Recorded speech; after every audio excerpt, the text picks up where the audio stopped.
Before the weekly analysis begins, I just want to let you know that I do have a Patreon page. We have two tiers available. The first tier is called Start Off for £15 a month, and what you will receive is access to a Discord server containing the beginners, intermediate, and advanced course, risk management course for Elliot Wave trading, as well as financial literacy content. This tier is also for those who want to learn at their own pace and generally just support what I do and just join a community of like-minded traders. The second tier that I have is called the Waveologist for £35 a month, and what you receive is everything that I mentioned above with the addition of specific chart requests for me to annotate on a daily and weekly time frame, and one-to-one support or group sessions depending on how many people have subscribed to this tier. The group or one-to-one sessions are for those people who want a little bit of extra help with their Elliot Wave education, and also give the opportunity to ask me as many questions. Please do keep in mind that these are going to be 1 hour sessions depending on how many people have subscribed, and also I would say please do consider joining. It is really good value for money, and without further ado, let's get into the analysis. Alright guys, welcome back. This is going to be my weekly forecast for pound yen, pound dollar and gold. But first of all, any views or opinions that are expressed in this video do not constitute your trading or financial advice. So let's get started here. So here's my annotations for GJ. And what we've seen is currently a sort of decline happening, since sort of October 2022. And in my opinion, that we've currently had this sort of wave 4 here, and we had a nice wave 5 which ended in a impulsive wave, and where wave 5 of 5 subdivides into any diagonal. And then we had this sort of move where it's currently moving in 5 waves or 3 waves here. We have a 1 2 3, or you can say a 1 2 3 4 and a 5, and then we have a wave 1 here, and then we have this sort of move here which is kind of corrective to me as an A, B, and a C. And then we have a wave 1, wave 2, wave 3, wave 4, wave 5, so maybe a 5, 3, 5. And then we had this sort of big corrective wave coming in here, which is moving all over the place, giving us our wave 4. So in my opinion, this could possibly be forming something called a expanding leading diagonal, where wave 1 is short, wave 3 is quite long, but wave 5 will be much more longer, and we could expect this to sort of take out these lows, eventually come down towards these lows. And from obviously once we get these lows being taken out, then we're eventually basically going to see this to be a 1 2 3 4 5 wave move, and then from here we're going to see sort of a 3 wave corrective structure coming back in to give us our wave 1 and then our wave 2 here, and then we should then get another wave 1 wave 2 sort of coming to the downside, and eventually pushing this market to the downside. So that's obviously one count. We have another count here which could possibly mean that we are still currently in this sort of wave 4, and we were expecting one more push to the upside as a wave 5. And what that basically means is where we are is we have this sort of 1 2 3 wave here, and then we have a 1 2 and another 3 waves here. So we have a WXY into an A, B, and a C. We have an A, B, and then we have this as a expanding ending diagonal, and this would be a 1 2 3 4 5, and then this will basically complete its 4th wave pattern right here. And then what we'll expect is one more push impulsively to the upside to give us our 5th and final leg. So that's pound yen. Let's go into pound dollar. Here's my annotation.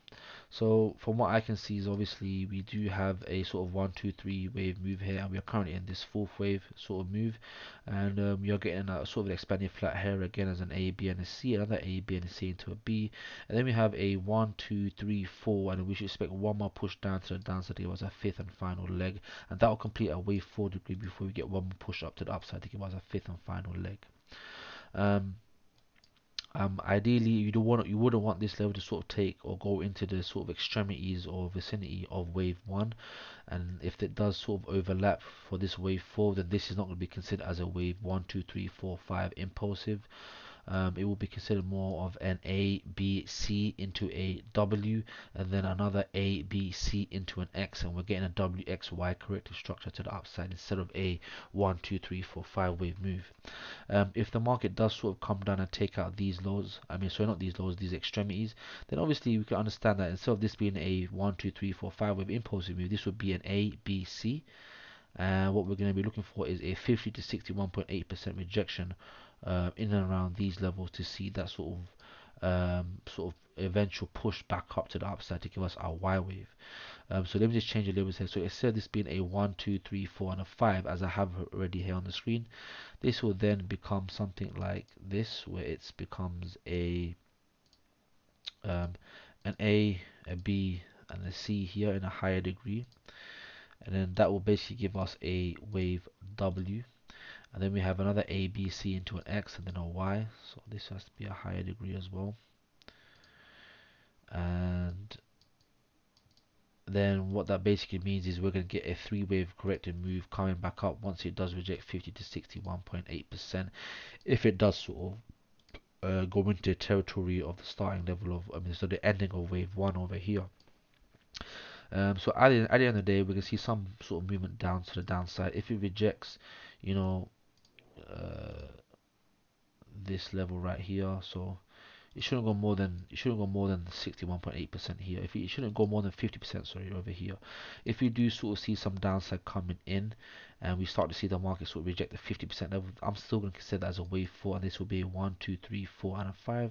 And we can see some eventual push to the upside.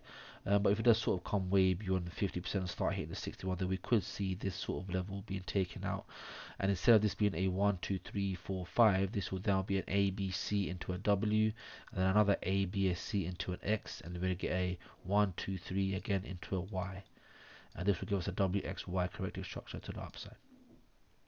So that's pound dollar. Now let's go into gold. Here we go. So gold has been forming sort of quite nicely. It is something that I've definitely been looking at for quite a while, and it's something that has definitely sort of taken my interest in what I see. We do have a wave 1, 2, 3, 4, 5 in sort of a leading diagonal, and then we have the nice A B C wave right here, and it looks like we are rejecting about the 50% level or the 61.8. 50%, nearly touching the 61.8%, which is fine, and we're going to eventually sort of see some push to come to the downside. And then what this basically does is, instead of this giving us this could either be a wave 1 here, a wave 2, and we're going down.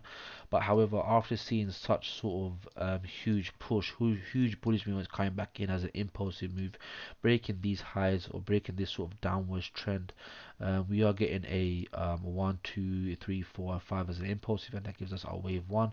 So I will be considering this to be a wave A, B, and a C. Let me just move this here. Sorry, A, B, and a C. Here we go. A here. This will be a B, and wave C is basically to come. We're expecting wave C to come eventually, and then this will give us our wave 2 in the sort of higher degree. So at the meantime, I would say the best thing to do is keep an eye out and see what happens with gold. I am expecting more bearish sort of momentum coming in, and from there we'll probably see some sort of moves back down again, um, maybe towards the downside. I mean, people have been saying, or I mean, you could also consider this to be a B and a C into a W, then an X, and then another A, B, C into a Y. So you then have a W, X, Y. Then you have another three wave moves here, and then this could be a W, X, Y into an A, into another B, or W, X, Y right here, and then we're getting the Y sort of coming down again. So this could basically be, if this is the WXY, what we'll see is essentially the market come to about the 61.8%. Then we get a sort of rejection in about 3 waves again to take it out 50 to 61% of this wave, and then we're going to see a sort of move pushing back down around here, which is fine. Doesn't necessarily mean anything's changed. It just means instead of this becoming an ABC, we might just get a WXY for a wave 2, and then we just start shooting. Usually wave 2s usually end in the ABCs, but we just got to see how it plays over now. But at the same time, my bearish sort of sentiment, or where I see this market heading, is towards the downside. So I hope you like my analysis. Please do like, comment, share, and subscribe. I do have a Patreon for all those people that are interested in mentorship. And yeah, I'll see you guys until the next one. Take care.